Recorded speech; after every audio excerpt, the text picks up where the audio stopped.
Mojím prvým povolaním bol mlynár v cementárni. Vyštudoval som chemickú priemyslovku slávnu v Tisovci a potom som robil škadeč. Živil som sa ako kurič, údržbár, záhradník. Teraz pracujem na píle a živím sa tým, že robím píly.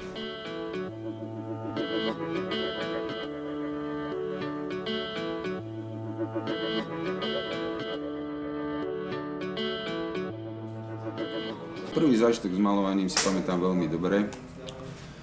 To nám pani učiteľka v prvej triede dala za domácu úlohu nakresliť nejaké kvietky zo záhradky. Ja som si vybral čierny tulipán a na druhý deň som jej to ukázal. Pani učiteľka, keď to videla, povedala, že to ešte nevidela a obvinila ma z toho, že som farboslepý. Potom ma vodila po triede a ukázala mi na predmety a ja som musel vravieť, že akú majú farbu. Celá trieda sa samozrejme veľmi smiala. A ja som odpovedal, až kým sa dalo. Potom s tým prestala. Takže moja prvá skúsenosť s malovaním je výsmech. Dobrá škola. Na nezaplatenie.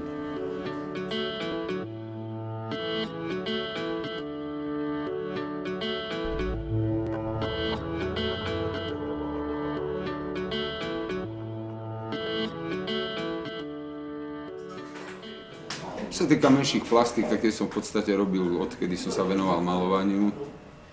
A sochy neskôr. Tak modelovanie je o mnoho hravejšie. Na modelovaní sa dá pridať, stisnúť, potiahnuť. Už na uberanie tam trvá trochu fortielu. Prvá vec, ktorá je pri vytváraní dôležitá, je tá, že sa chcem vyhnúť tej dokonalosti minci. To znamená, že používam vysoké reliefy a veľa podmodelovaných tvarov. Nechcem, aby to vyzeralo minca, ale skôr ako olivová hora po cintoríne. Keď niečo vidím, tak sa k tomu chcem priblížiť. A to, či použijem kombinovanú techniku alebo inú techniku, vyplýva samozrejme z toho, k čomu sa chcem priblížiť. Neviem, prečo kombinujem. Vidím to tak, keď to uvidím ako kombináciu, že sa priblíži kombinovanou technikou, tak kombinujem. Pre mňa je dôležitá tá vizuálna predstava. Buď ju mám, alebo ju nemám. A to, aby som sa k nej priblížil, to ma stojí viac energie. Takže neohrozujem ju ničím bočným.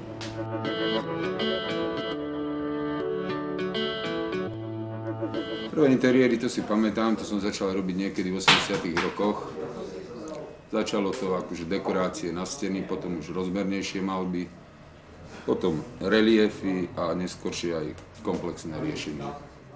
V tomto interiéri napríklad, ktorý sme robili spoločne s Jožom Čemanom, tu sú použité prvky zo slovanského, teda slovanskej kultúry, germánskej, vikingskej, poprípade ešte aj nejaké karolínske umenie. Ak sa tu treba, niekedy cítim, že nejakú jednotu, alebo čo tak skôr tým časom. No, niektoré priestory, napríklad takýto interiér, je výhodnejšie sa vrátiť do minulosti. Minulosť má tú výhodu, že nemôže výjsť z módy. Takže týmto historickým prvkom sa oplatí vracať. Ale čo sa týka nejakého obmedzovania, nejakých fragmentov, použijem čokoľvek. Na tom predsa nezáleží.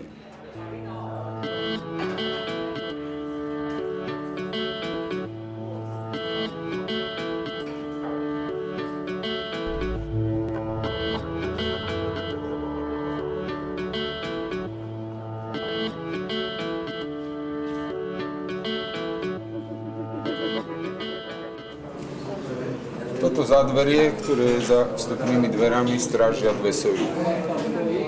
Vír skalný, plamienka driemavá. Plamienka, ak ste si všimli, alebo keď tu budete, tak si všimnete, má obrúčku.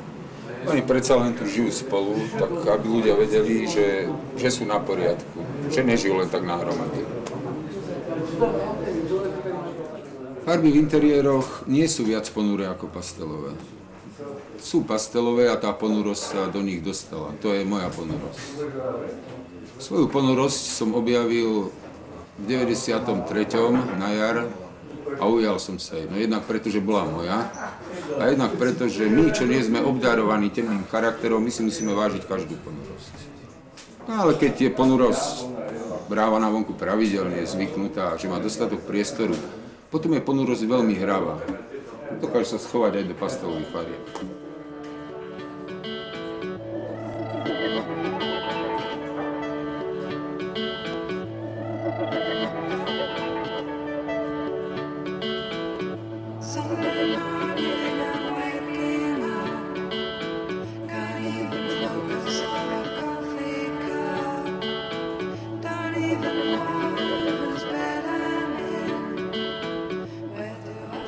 západ slnka mi dáva silu.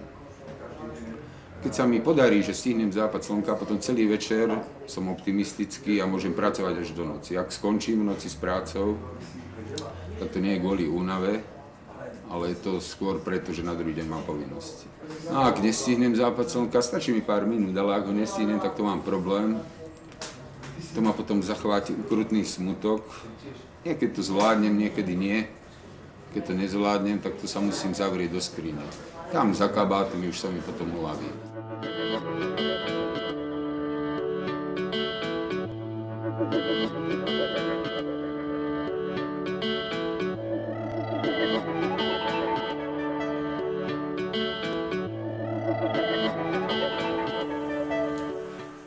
No a toto je moja životná opora. Solvina. Sprevádza ma celý život, deň po dni. Ja ani neviem, čo by som si bez nej počal. Pre istotu mám radšej tri. Moja Solvina, moja Solvina, moja preveľká Solvina. Bez nej by som ani pomedzi ľudí chodiť nemohla. Pánové, snad ešte to prohlášení.